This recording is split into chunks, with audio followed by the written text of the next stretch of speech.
This is Noah Schechter, writer of episode 919, The Bear Mask. You're listening to the Blacklist Exposed on Golden Spiral Media.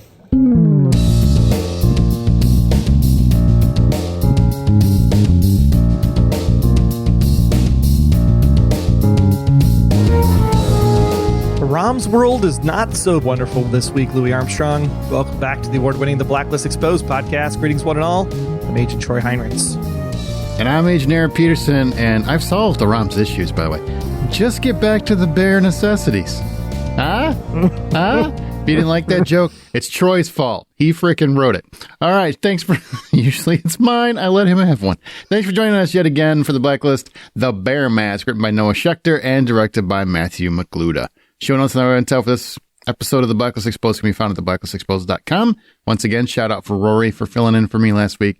Greatly appreciate it. You're gonna hear him again before the season's over. So if you're a Rory fan, if you're a Rory nut, a Rory head, as it were, he's still coming back. Get excited. And how great was his liner last week? Rory. Well, okay, I said it more like it was sexy.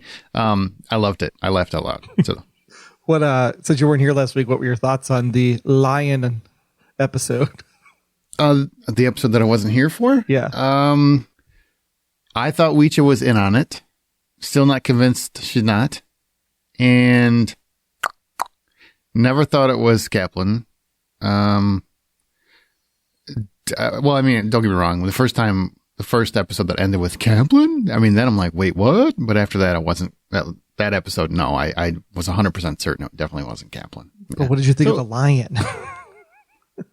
The lion was very Walking Dead. Walking Dead did it first, but it was still kind of cool to have a lion. I feel like it was a missed opportunity because it didn't really do anything, right? It was just there to intimidate. It was Teddy. Right. It would have been better if they could have CGI'd somehow him taking out a guard or something. No, it should have shown the after effects of the lion being there. You know what I mean? Have a body just totally maimed. Fair statement. Fair statement. But then you might ruin zoos forever. Nobody wants that. Well, if you're new to the show, welcome back. We are here to basically break down Aram's brain this week, but we have to get to our profiling question from last week first. And then, of course, at the end of the episode, we'll get into thoughts from you and Special Agent Intel. And there was the big explosion last week, Aaron. The whole place went boom, including Meecha. So do we think the audience thinks that she made it out alive before we see this week's episode? 85% of you said yes, Meecha is alive. 85% of you are dead on. 15% of you are... Have you ever seen TV shows? I'm just saying. More importantly, how many of the 85% of them saw a picture for this week's episode, which had Meecha laying in a hospital bed? I did not. No. I'm like... But it's TV 101, man. If you see this... That's why when people were saying back last week, oh no, Meecha died. I'm like, no, Meecha is not dead. Because you didn't see a shot of Meecha right before she walked in the door or anything like that. Like that is a TV 101. You saw everything from Red's perspective, which means you can't believe anything from the other perspective. Correct. But yeah, if you had seen the image of her laying in a hospital bed, would you have been mad? Would you have been like, what? Because we've talked about the promo department in the past in the show. It's like, would you rather gone into this episode blind, or would you rather they promote the fact that Meecha was alive and be interested in seeing how this episode would play out because of that? Well, here's the thing, and don't get me wrong, I'm glad we have fans and people listen. I think it's great. But oftentimes they will tag me or send me stuff because they're excited about it and they want to know what I think about it, and I appreciate that. On the same token, it ruins it for me because I don't like any spoilers. So that would have pissed me off. Yes, if I saw it. I didn't see that. The Samar thing, I heard about, I got tagged, so that was spoiled, and there's something else coming up that I was tagged on, and I was like, man, I don't want to know about it. I just don't. I know you mean well, but I don't want to know. Believe it or not, some people don't live on the internet. I do a very, very good job of avoiding all spoilers. Exactly. Very rarely do I get spoiled.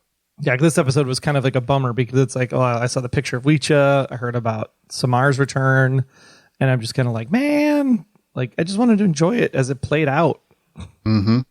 That moment was robbed for me, and I'm really, really kind of irritated about that because I would have been so excited to have that be a surprise.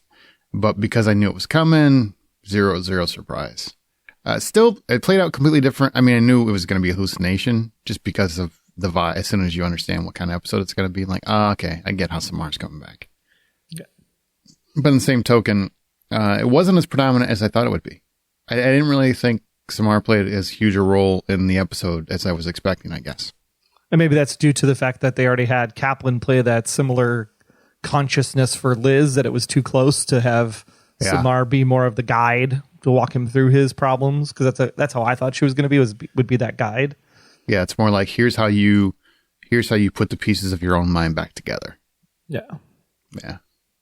I get it. And she was a piece of that puzzle. And also a little bit of the consciousness, right? Because she does reference some things that hey, you're just not dealing with this, you're not dealing with that. It was interesting. We also had Somo, who said, of course she has to survive. Maybe the entire explosion was an illusion. You never know with the show. Do you remember what Red said? And considering the issue of psychedelics has been brought up in the past, it's not a surprise that Red and Cooper were having visions. There you go. There you go. It's a very possible explanation coming out of last week's episode. But also, kudos to you, Soma, for predicting psychedelics being in the cards for this week. Well, they did talk about it. I mean, yeah, man. A lot different than licking paper like in the old days, huh? Yeah, for sure. So, our profiling question of the week, where are you now on Marvin being the big bad? We're just throwing it out there. We've been saying it for a few weeks, or for a while, actually, that we think Marvin's this big bad. So, it seems like it's, or at least that's the theory. And we're etching a little bit closer to reality, I think. Where are you now on Marvin being the big bad? Especially given the fact that the account was Red's. So clearly it's been an inside job this whole time. And I'm still not convinced Meecha and Meecha aren't involved. Since they just showed up out of nowhere at a monastery. Yes. Yes. So those are my two options. Marvin and Meecha and Meecha. Or all three. Yeah. Yeah. Marvin's the one I've been leaning toward for a while.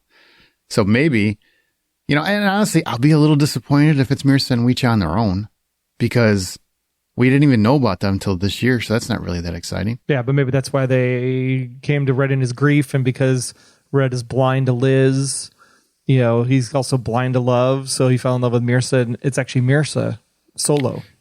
Could be, unless you got to have some connection into Red's past, though.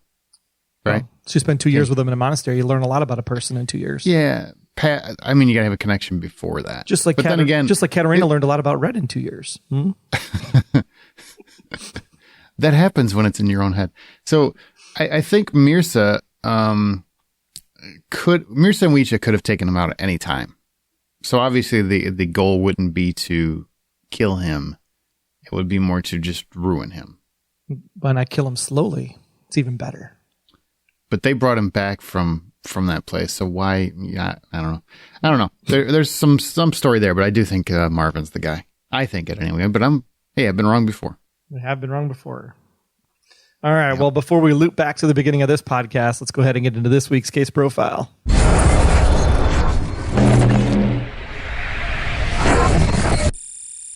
All right. We open with Aram talking to Cooper.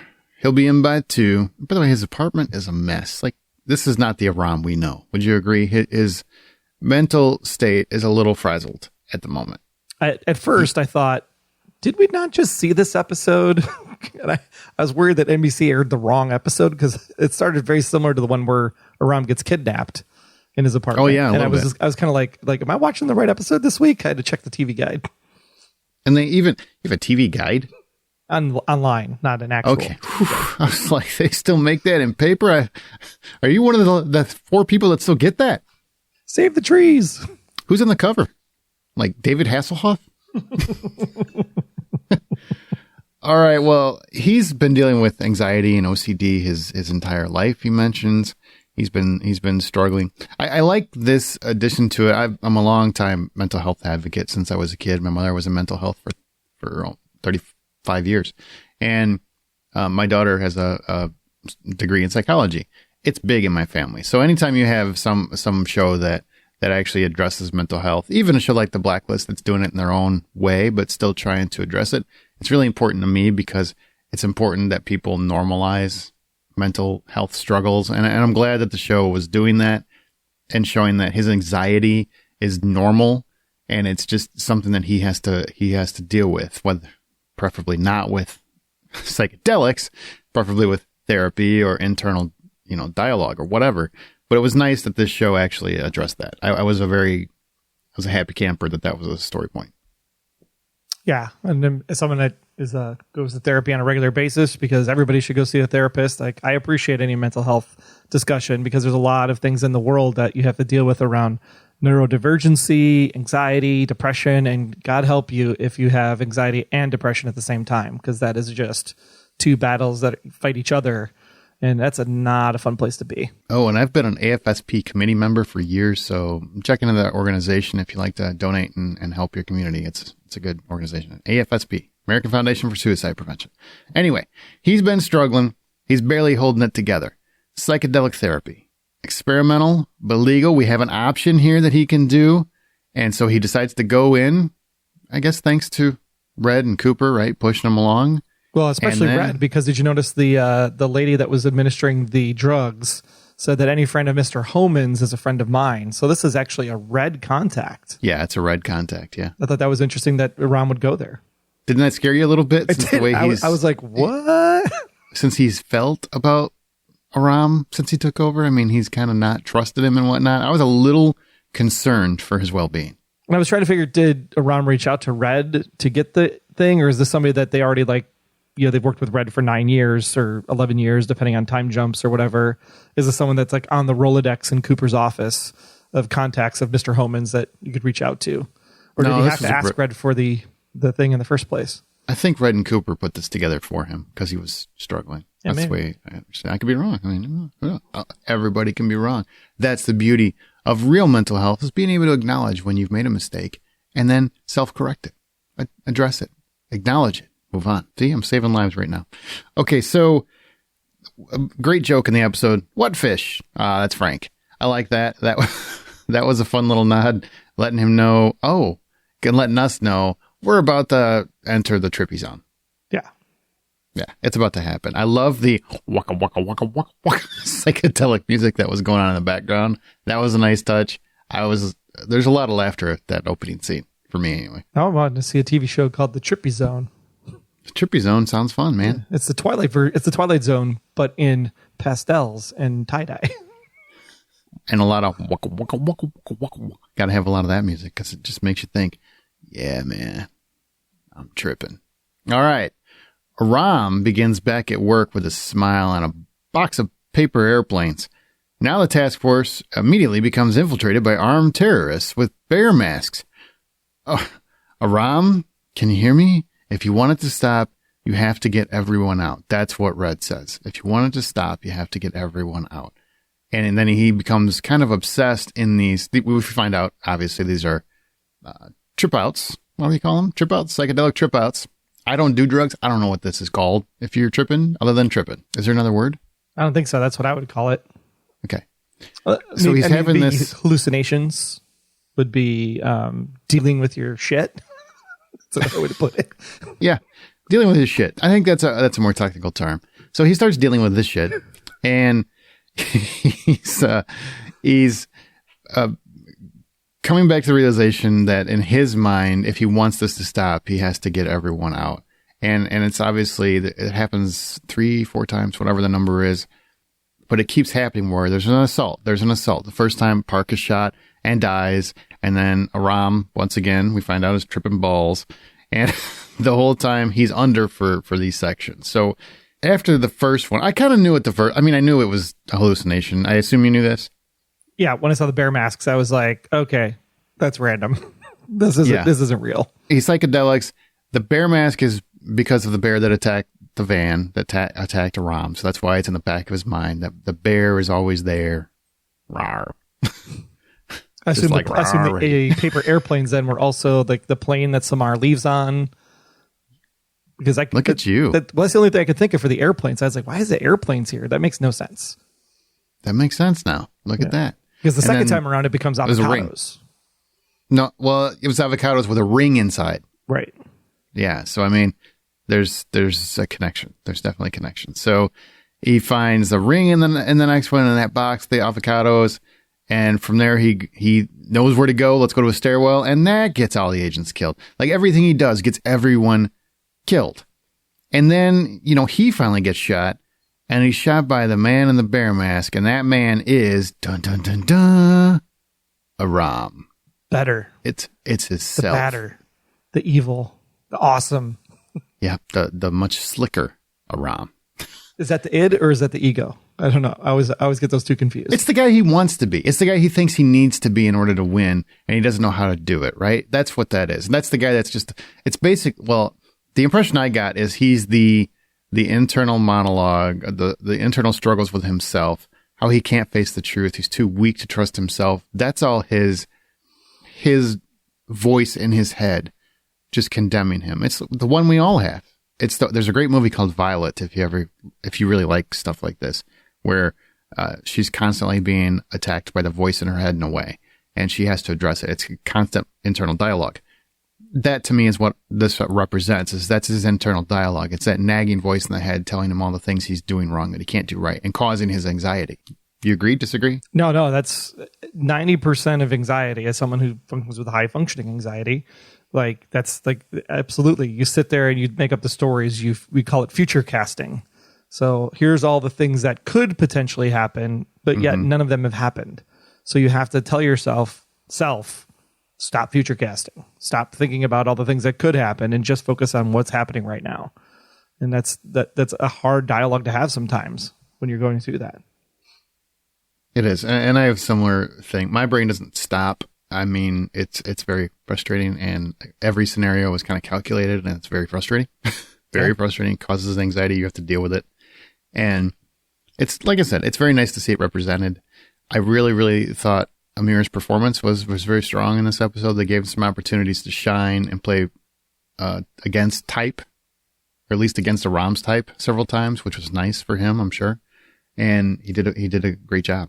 So I think it was kind of fun to watch him, like when he's going through the loops and trying to figure stuff out. He's like goes between like early season 1 Aram, where he's like super freaked out after he gets shot and he's kind of facing his own fears. And then also the modern day Aram, where he's trying to solve the problem and figure out what the next steps are. But then to see that kind of like, arrogant side of Aram was like actually really interesting, because I don't think we've ever seen that arrogant side of Aram in the show. Because I don't know if I'd call it the arrogant side of Aram. I still think it's more of just that nagging voice, the one that is constantly negative, and the polar opposite. It's that nagging voice telling you you're doing everything wrong. And that voice is always a little more confident, a little more arrogant, a little more decisive. It's the person you think you should be, but you don't want to be. He doesn't want to be that guy. He's not that guy. That's just in his head. He feels like he's supposed to be, in order to win, he has to be like that. Right. That's kind of how it's the pure self-confidence portion of yourself. Sure. But you have to balance your pure self-confidence out with emotional side of yourself, because if you were just self-confident all the time, you would be arrogant. And your self-doubt. It's your self-doubt. Yeah. And manifested. The interesting thing of all this, though, is that the bear mask, the planes, the ring, like all of that stuff would have been cool had the Samar thing not been spoiled.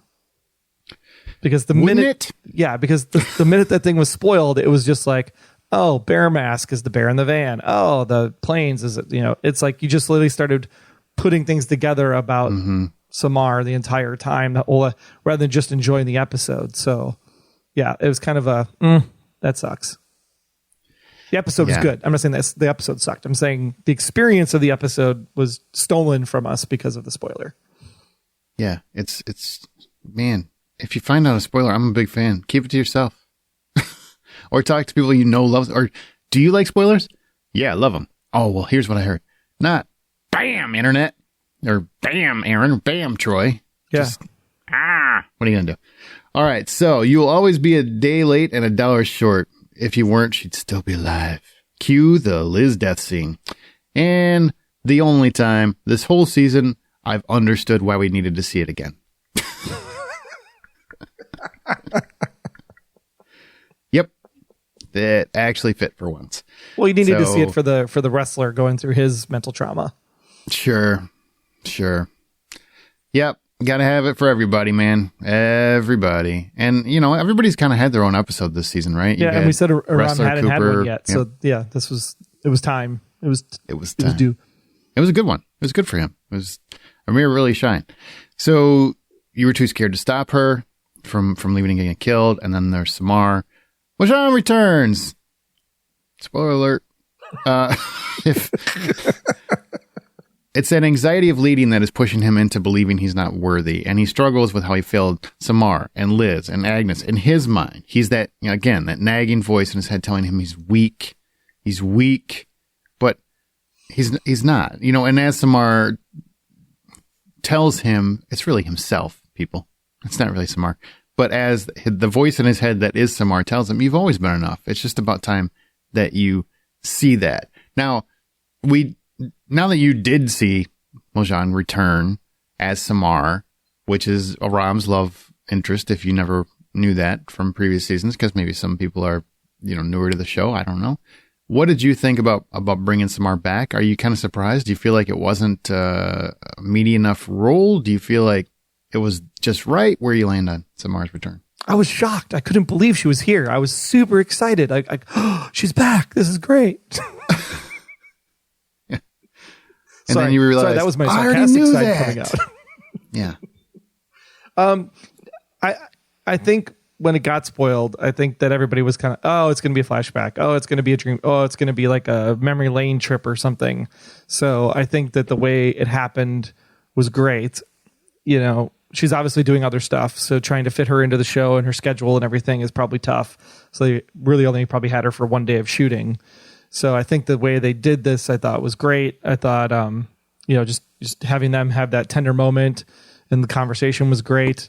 I was like, oh my gosh, are they going to kiss? Like, should they kiss? And then I was like, wait, no, don't kiss. You're kissing yourself. Yeah, that would have been weird. Weird. So I'm glad they did not kiss. I think that was a good choice. And I love the shot at the end where it was him and more confident Aram and then the more loving Aram, played by Mojan Samar, that were sitting at the table. So you got all three personalities, and the two halves make the whole in the middle. I like that closing shot at the end. Yeah, I like that. He's basically having a nice little fantasy of all of himself.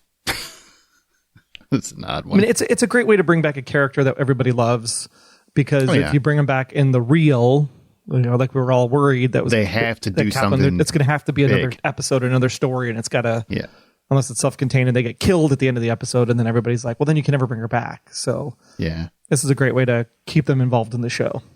And it reminds you, there's a possibility at the very end of the series, if there ever is one, that you can hope for happiness for Aram. Right. That maybe he'll be with his lady love. Maybe. You never know. Even though now I don't know if he can afford the trip because he squandered all that money that he could have made. Just because he didn't slap Nick in the face. Sometimes you gotta just smack Nick in the face, I guess. I don't know. Don't do that. Don't do that. All right, so that's where we come to the end, and Aram comes to believe the stress of running things is what broke him a bit. But Cooper has his back, and they all will, which we've had this conversation already. I mean, I think in every episode since Aram took over that you're good enough, you can do it. But of course, this is addressing the anxiety that he didn't believe it. So now we close out with Aram at peace. And I think that's kind of what it's representing in terms of that whole table moment where you've got Aram and Samar and Bear Mask Aram hanging out. That's like, I'm at peace now. I can coexist with all of this. And they were sitting in the office downstairs when they were having that conversation, right? They weren't in Cooper's office for that conversation. I thought so, but it's not a Cooper's office anymore. It's Aram's office. And by the way, yeah, they drink a lot at work. I'm just saying, I don't know if that's really appropriate. Well, Cooper does. They're always Aram's having a drink, Red's having a drink, everybody's having a drink during the daylight hours. I get fired if I open my bottle during work time. The hell, no rules at all at this post office. Yeah, because I was wondering about that final shot, if they were in Cooper's office or not, because I thought it was weird that Cooper was sitting in Aram's chair. As Aram being the leader, it would have been Aram's office. But I think the camera shot was actually the key, because we've never seen Cooper's office shot through a window into the office. So I think that was the office downstairs. And that was how they were establishing that, was that they were actually He was probably sitting in Liz's chair downstairs, actually. Got it. With Ressler. Well, there was a little note at the end, and it said in memory of Kurt Perez, who was a technician on the Blacklist, who sadly passed away. So that was very nice of them to give him a mention. For sure. In terms of the episode, though, I got to say, I mean, it was primarily an Aram episode. Primarily, it was Amir Harrison at work, and I think he did a great job, and it was good that he got his showcase episode, and also that they really tried to play with some aspects of mental health in a respectful way. I always appreciate that. Yeah, and it shows Amir's range as well. I mean, we would be remiss if we didn't mention that he also just recently got the lead on Broadway in The Kite Runner. Yeah. So if you're in New York or going to New York. There you go. That's not for Dead Tom. That's for Amir. Yeah, so definitely go check out Kite Runner on Broadway if you can to see Amir do amazing things, because he was great in this episode. Really good. Well, if he gets his tickets, I'll consider it. But if you're listening, buddy, send me some tickets. Call Aaron. Yeah. That's very cool for him. Congratulations. Sincerely. That's awesome. Totally. That's awesome. We haven't had him on here in a while. We got to have Amir back on. Yeah, why not? Soon. Yeah, we definitely do. We'll see if we can make that happen. Before he ends up, getting framed for a murder or something else more dire, because that's what happens when you're in charge of this thing. Or shot by a bear. Wouldn't that be amazing if there's they could have trained a bear? Because they had a lion. Why not just have a bear come in? That could have been awesome. No. No? Because remember how awesome the bear was the last time? Yeah. Well, yeah. That's a little too great outdoors, huh? All right. Let's move on. We've got a few character moments. Not many, but definitely some stuff with Red. So let's move on to that. Absolutely. But first, we had some pretty good music this week, finally back in the Blacklist. As Aram is going through trip number 1, we do hear Louis Armstrong's What a Wonderful World. Comes up again a few times later on in the episode as well. But great song. Second trip through the episode, I was like, they're going to use the Pixies? Oh my God, this is so good. Where's My Mind plays from the Pixies at the end of the second trip around through Aram's mental state. And of course, you can get all of that music on the playlist, both Apple and Spotify, over on our website, theblacklistexposed.com. Links to both playlists are over there for your enjoyment. Now, let me ask you a question. Can I ask you a question? Yeah. Since we kind of got through that most of that episode, you ever tripped, as they say? Now, it could be illegal or legal substances. We don't need to know that. Just you ever had like a trippy episode like this? Where you've not known exactly what was going on? I have never in my life smoked anything or taken any kind of drugs. Alcohol is the only thing I have consumed of an legal substance. Oh yeah, I've been drunk, but I'm not sure where I am. However, oh, there's a however. I have had a trippy experience. Let me explain. Fascinating. There was a game that people used to play and probably still do today. And if you ever have played this game or are currently playing this game, you need to not play this game because it is not cool. But it's called the knockout game, where you basically have someone, you stand up against a wall and they have your hands and they push against your carotid arteries so that you pass out. What? You basically cut off the circulation and you basically knock them out. And this isn't a fun game. This is not a fun game. This is a military trial exercise. Yes, exactly. I was in the military. I'm telling you, they train stuff like that. That's weird. So when I did this, even though I really didn't want to do it, but I was like, everybody else is doing it, so you got to do it, right? Because you're a kid and you're a teenager and you're stupid. When I went out and I was down, I was out for a bit, and then I started to come to, and when I came to, I was being chased by flaming demons running through a giant red landscape of trees, and the trees were like fingernails, and the fingernails were like ripping apart my body, so I felt like I was bleeding, and just bleeding out and bleeding out and bleeding out until I finally bled out and woke up. I'm going to Keanu Reeves here in a second and go, whoa. That is trippy. What was happening was I was actually out for a total of 5 minutes, and everybody was getting worried that I wasn't coming back. And so 4 guys that I was working with at the time when we were doing this overnight, they were literally slapping me in the face and on my body. So the trees that were scratching me were actually the hands hitting me and slapping me to get me to wake up. Why don't they just throw some water on you? I don't know. I don't know what the hell they're doing. Jeez. Well, good. I'm glad you're okay. Yeah. And I hope you never played this stupid game again. No. And actually, anytime I see somebody like being choked or getting choked or anything like that, I faint and almost pass out. So it's like a triggering event. It's a triggering event now. Yeah. Wow. That's messed up. Well, good. I'm glad you're okay. Yeah. Glad you're okay. Me too. Oof. Who knew we were going to have the Troy Heinrich's version of Michael Hutchinson's story here? Huh? Now you know why I'm in therapy. Yeah. Now you get it. Wow. I had one when I was a kid. As I said, I had, I've been involved in mental health my whole life. Well, I also had to deal with my own stuff. I had ADHD, and I actually have real ADHD, not like everybody gets diagnosed with it nowadays just because they're hyper. Like, I actually have ADHD. And back when I was a kid, that was the very early stages of them understanding what it was, kind of. And so, they were really trying to find drugs that could help and all that stuff.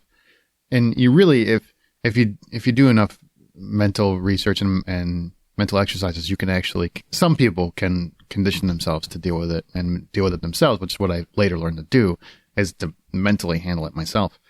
But when I was younger, medication was the answer, right? A lot of times back then, medication was the answer, but a lot of it, they didn't know the right dosage and what would work and what wouldn't. And one of the ones they gave me, I was completely bonkers. It was a whole day where I had no idea what I was doing or where I was. Wow.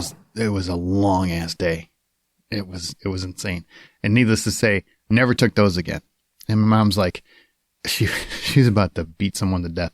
Just, why did you recommend this? Why is it so strong? Why did we start out? Because she's in the medical field. She's like, why did that dose start out so strong?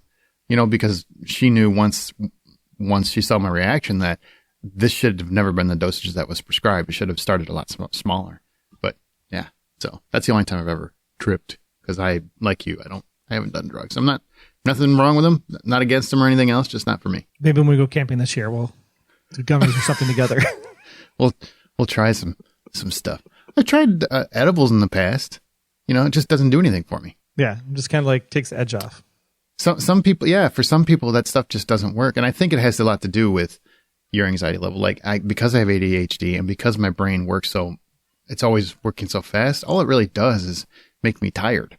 Right. And I'll sleep better because I'm not thinking. Because when you have brains like Troy and I, if you wake up in the middle of the night, it's very, very hard usually to go back to sleep. Yeah. So that will help with that. That's about it. I sure don't want to take that just to sleep. So. I mean, it's melatonin, just with a little CBD. I've done melatonin. Melatonin, you know what I don't like about melatonin? And everybody's like, talk about the show! But too late. So it's a mental health episode. This is important stuff. Yeah.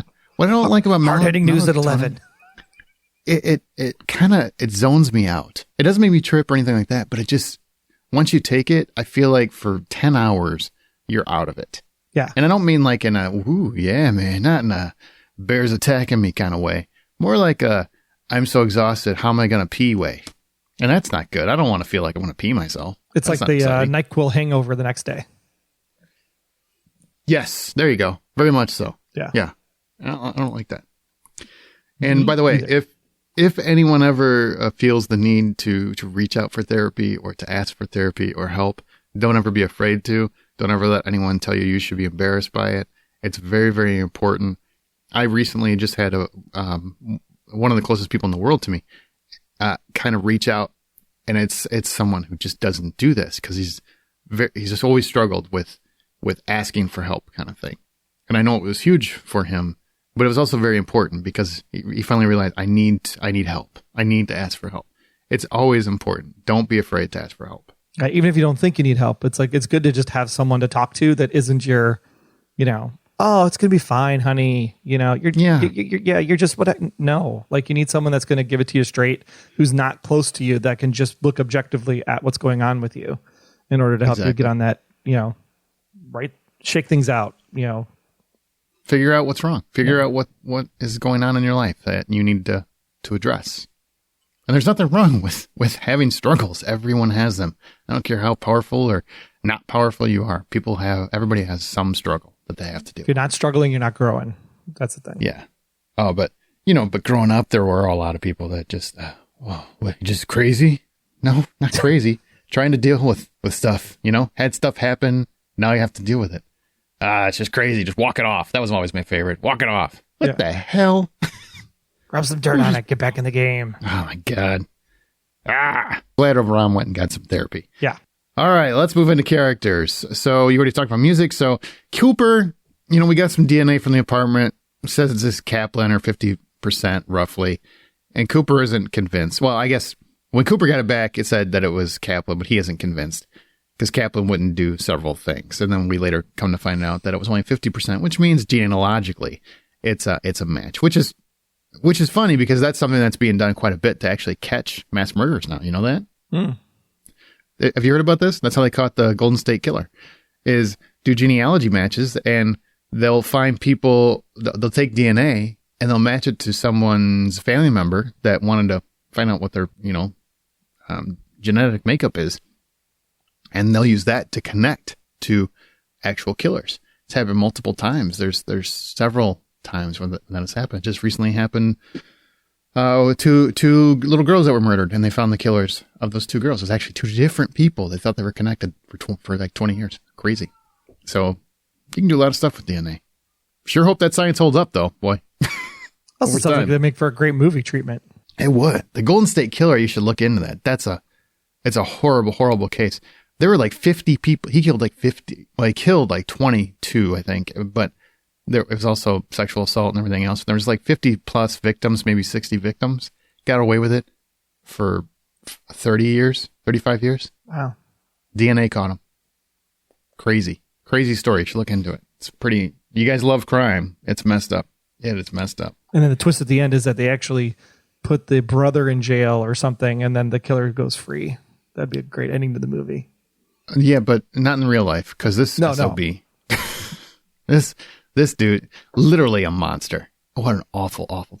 And they caught him, and he's just an old guy hanging out at his house, man. He lived 35 years with what he did.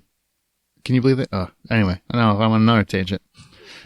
Anyway, so that's what Cooper did. And then Ressler and Cooper find LaCroix's wife dead. So we'll come back to that because really it comes down to what Red finds. So we'll come back to them. And they never like interrogated the guy that they found. Right? They had the guy. They arrested him. They put him in holding, and they were talking like in the other room. But they never actually interrogated him throughout the episode. Yeah, and he looked like he was ready to do something because look at him. He's all stoic and he's like, "I'm not going to talk," but you know he's going to talk. Let's talk. Come on. That's too bad. It's too bad. And it's really sad that LaCroix's wife died, too. It's like, what, is everybody cool in this family got to go? First we lost LaCroix, now we lost the wife. Who gets the house? That's all I want to know. Jesus. The kid that's going to die next week, probably. Exactly. Park didn't do a whole lot this episode except have a fender bender and Ram's dream. Coffee. Yep. Spilled the coffee a lot. He's very clumsy. Meecha, we find out, apparently was injured in the fire quite bad. And it's 4 days later. Morgan didn't make it. And there's a very touching scene with Red. So let me ask you a question. So do you think still at this point that Meecha could be involved in any way? I still say yes. I mean, it's hard. It's like super commitment, right? If you're going to actually take a blast and knock yourself out for 4 days. I mean, that's like dedication if Meecha's involved. Mm-hmm. I'm just more sad about Morgan being dead. Like, we won't see Morgan again. There's no more Chuck and Morgan. Get the van. Be like, Chuck. You want to know my theory? Where's Morgan? My theory, Meecha is the one that killed Maureen and got caught in the blast. Well, because we didn't see Meecha's point of view when it happened. I would not think Meecha was involved had we seen Meecha at the door or anything else. But because we only heard her on the comms, I think she's the one that took Maureen out. Well, she was supposed to take Maureen out. That's but not in this way. Like, it wasn't supposed to be an explosion. And so the explosion is what she got a little too close or didn't get clear of it in time. But she's still involved. Well, the more important thing is that we know that Maureen wasn't behind it because Maureen's now dead. So someone actually told Maureen that she should be at this place as well when they told Clara Moore to be at the place. So both Maureen and Clara were both set up to go to this location. Mm-hmm. And I think Weech is involved. Because again, we never saw Weech's point of view. And to me, in TV, whenever you have a character in those circumstances and you don't see their point of view, even a little, even them going up the stairs, anything, they're involved. They're just not showing that point of view. That point of view will come later when it's the reveal. That's my gut. That's what my gut says. All right. We'll see. We will see. I think it's Chuck's fault since Morgan was the one that died and Chuck was like, I hated being Chuck and Morgan. I just want to be Chuck. Could be. All right. And we finally arrive at Red. Red hunts down the body of Catherine Nemec, or who he thinks might be a Kaplan, in the morgue. He needs DNA to compare to Kate's because that body is dead. And he needs to see if she's dead. Well, she's not. Because Vlad found a swab, 50% match, wasn't Kaplan, it was the sister Maureen. So we know now that Kaplan isn't actually alive. And we know that it was Maureen. So we know Maureen most likely had to know someone to be brought into this. Would you not agree? Well, I mean, she knew Clara Moore. She probably had visits from some of Red's people over the years because she obviously knew who Raymond was when Raymond came to visit in West Virginia last week. Mm-hmm. So, yeah, there definitely someone was like, hey, I can see if it is Marvin. You know, Marvin could be like, hey, Maureen. He killed your sister. Yeah. Don't you want to get some revenge? Or maybe Maureen wasn't in on it at all, and maybe Maureen was 100% ambivalent like she was apparently last week. And then Marvin called her up and said, hey, Maureen, you know, Red got you that gazebo. Red needs you to come see him at this location. And then she shows up at the location and on the phone, like, hey, no one's here. Like, when's my pizza getting delivered or whatever, when she's on the phone up in the window. Like, she could have been completely clueless. Or Weecha does. Either one. Yeah. Or, yeah, Weecha could have called Maureen and said, hey, Red needs to see you. Come meet at this location. And now we've got Mirza back, but only to help Weecha. Yeah. Now, I'm just saying, I mean, Mirza wanted Red to stop. Mysterious Caller wanted Cooper to force things to stop, right? Wanted to control the task force. Yep. Just saying. Might be a connection. Could be. We'll see, because I know that the last 2 episodes of the season are not named, but they are complete. Yeah, they're like 2 complete episodes. There's part 1 and part 2. So I'm thinking probably next week we should know exactly who it is. Would you agree? We should know by at the very end of next week's episode, I would think. Yeah, maybe they'll tease it into the finale. Maybe they'll hold it for the big reveal at the end of part 1, and then that's how they close up part 2. Could be. Be interesting how this runs down. Also, Mrs. LaCroix's assassin, this is the big one, was paid for from Red's account. So it's super close to Red. And who has access to Red's account? Marvin. But, and honestly, he's got reason. I mean, Red has kind of ruined his life in many ways. Yeah. Tortured him. Teddy ruined his life. He disappeared for 2 years and the business went to the toilet, and Marvin has the one that had to like hold it all together. And maybe he wanted it back. Maybe his goal was to take that business. And then he was mad that Red came back at all. Yeah. Could be. Right? Could be. Because for 2 years, that meant that Marvin had to be a little ruthless, wouldn't you think? I would agree. And he would know how to do the entire operation after that 2-year period, because that's a lot of time to learn on the job. Oh, yeah. All right, that's going to do it for this episode. Well, we've got some special agent intel, so hang tight. But I want to take a quick second to say thank you to those of you that are supporting this show by going to Patreon. That's Patreon, patreon.com/theblacklistgsm. Special big thanks to our honorary blacklister, Patricia. Also, special shout out to our task force members, Marilyn, Cindy, James, Jens, Joanne, Johnny, Justin, Karen, Catherine, Sharon, and Lacey Ann and Vanessa, all official task force members. All these people receive cool gifts from us, and you can get a cool gift as well for donating at the $20 level or higher. If you want a cool t-shirt or a coffee mug, you can do that. Plus, we're going to mention your name, and that's sexy. You don't have to stay at the $20 level forever, just a few months to get the cool gifts. And if you're at the $5 level, which is totally cool as well, you'll get the episode before anybody else over at Patreon. That's patreon.com/theblacklistgsm. Get your own private RSS feed that you can put in your podcatcher so that you can get the episode before anybody else. Stay tuned. We got more great show coming up for you right after this. What if you could live your life without limits, where every desire you ever imagined could be fulfilled? Experience Westworld, a show where every human's dark side will be revealed. After watching each episode, listen to Beyond Westworld, a podcast featuring humans and hosts from around the park, diving deep into HBO's illustrative narrative. Every hero has a code, and so do you. Download your itinerary and the show at beyondwestworldpodcast.com or your podcast app of choice. Hey, this is Amir. I play Aram on The Blacklist, and you are listening to The Blacklist Exposed. All right, Special Agent Intel, Kim Cavera. Hi, fellas. Good grief. This is referring to, I believe... Last week's episode, yeah. Last week's episode. Or in general. Red shoots Mr. Kaplan and leaves her corpse in the woods for carrion crows, turkey vultures, and coyotes. Now when we find out after his noble speech on the bridge about peaceful coexistence, he left her for fish food and turtle bites. That's cold-blooded. We're going to believe no law enforcement agency, the team, not even Lizzie herself, followed up on her body's retrieval. Mr. Kaplan's sister didn't even care what happened to her. Everybody just let beloved Kaplan's petite, waterlogged, putrefied, and bloated body float down the river like a lost inner tube. Poor Kate. What a bunch of tools. Yeah, I think that's weird too, but we said that way back when it happened. Like, nobody's going to go fetch that body? We're just going to let it flow? All right. Let it flow. Let it flow.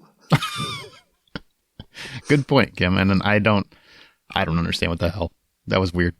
I mean, they couldn't do it in order to bring her back, and so this was a great way to bring her back, I guess. But yet not. Hey, you know what? And there's still the possibility that she could come back because the body's still out there. And now you killed her sister. I mean, bloated and the size of an inner tube, but sure.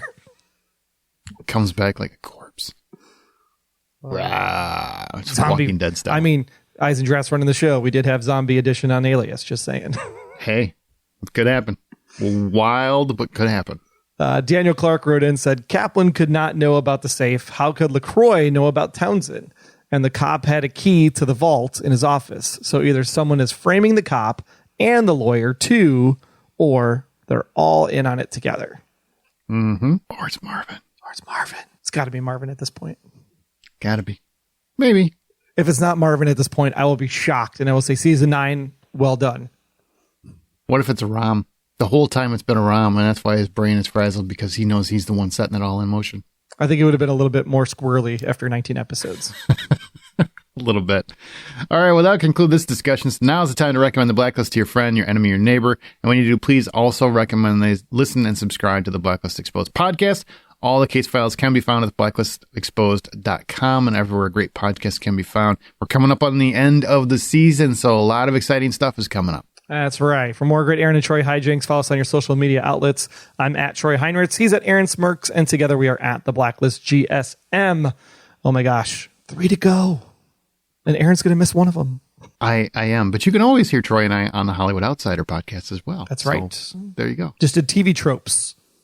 We just did annoying TV tropes. And Troy has some weird ones. I think our Johns are weirder than mine, but. Yeah. They were very, very odd. Very odd. All right, well, big thing. And we talked about Ozark's ending, too. So, oh, yeah, if you're an Ozark fan, definitely check it out. All right, big thanks for listening. Don't forget to answer our profiling question. Where do we stand on Marvin Gerard's guilt rate about now? What are you thinking? Definitely 85% or better. Oh, yeah. He's the guy. I think he's the guy. And I hope I'm wrong, but I think he's the guy. Hey, he's the guy, you know? He's the guy. He's the guy. You know what? Maybe it's Dembe. Wouldn't that be messed up? That'd be totally messed up. Dembe's got it under motion because he could have access to all that stuff. He could. Ooh, that actually would be kind of cool. Hang on. I had to hide out in the FBI in order to make sure I wasn't discovered. Oh, that's brilliant. Oh, now I'm excited. I would have gotten away for two, Aram, if it wasn't for you. Your pesky anxiety. All right, everybody, take care. Well, and your bear mask. And your weird sexual fetishes with bear masks. Yeah, take care, guys. We'll come back. I don't know where that came from. I'm out. See ya.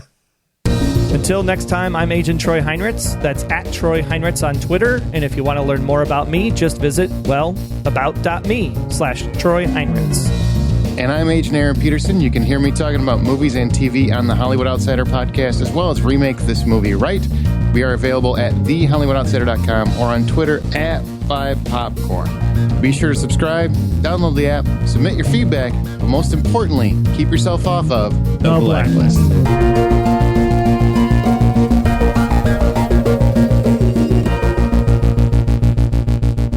The Blacklist Exposed is a Golden Spiral Media production. Find more of our great podcasts at goldenspiralmedia.com/podcasts.